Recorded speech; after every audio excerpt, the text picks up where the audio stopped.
Who was Levi, the transcriber of this book? Part 2. Regarding the personality of Levi, we are permitted to write but little. Suffice it to say that he is an American citizen and has been a close student of the religions of the world from childhood. When but a boy, he was impressed with the sensitiveness of the finer ethers and believed that in some manner they were sensitized plates on which sounds, even thoughts, were recorded. With avidity he entered into the deeper studies of etheric vibration, determined to solve the great mysteries of the heavens for himself. 40 years he spent in study and silent meditation, and then he found himself in that stage of spiritual consciousness that permitted him to enter the domain of these superfine ethers and become familiar with their mysteries. He then learned that the imaginings of his boyhood days were founded upon veritable facts, and that every thought of every living thing is there recorded. In his manuscript entitled The Cusp of the Ages, a part of which we have already reproduced in this introduction, we find the following copy of the commission, which Levi received from Vizel, the goddess of wisdom, or the holy breath. Levi's commission. And then Vizel the Holy One stood forth and said, O Levi, son of man, behold, for you are called to be the message-bearer of the coming age, the age of spirit blessedness. Give heed, O son of man, for men must know the Christ, the love of God.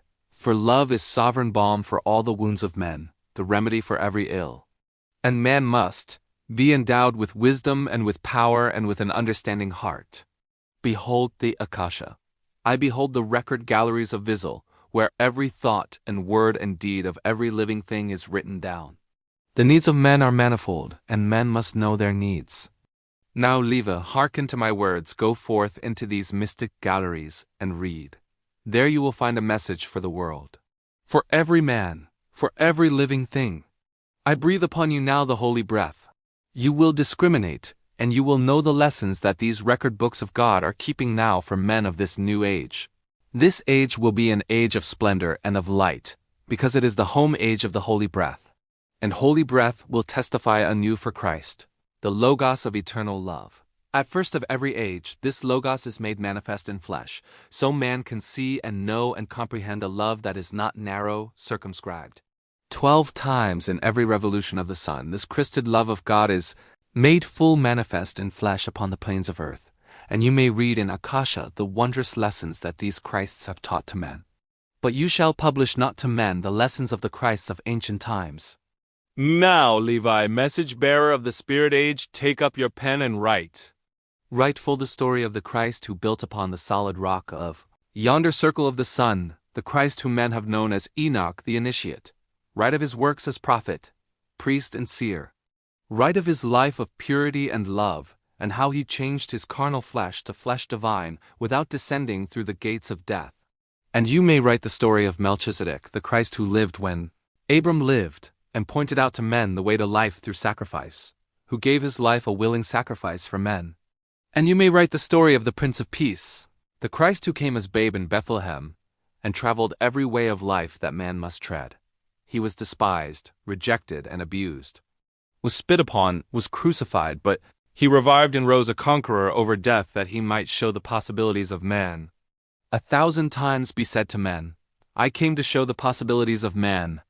What I have done all men may do, and what I am all men shall be. These stories of the Christ will be enough, for they contain the true philosophy of life, of death, and of the resurrection of the dead. They show the spiral journey of the soul until the man of earth and God are one forevermore. Levi and Prophecy.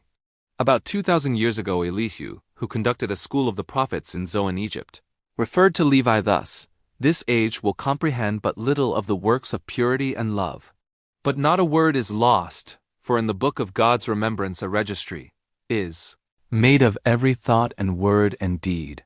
And when the world is ready to receive, lo, God will send a messenger to open up the book and copy from its sacred pages all the messages of purity and love. Then every man of the earth will read the words of life in the language of his native land, and men will see the light. And man again will be at one with God. Aquarian Gospel 7:25-28. Further references to the personality of Levi are seemingly unnecessary. It matters but little who he is. His work in the transcription of the Aquarian Gospel of Jesus the Christ stands unimpeachable.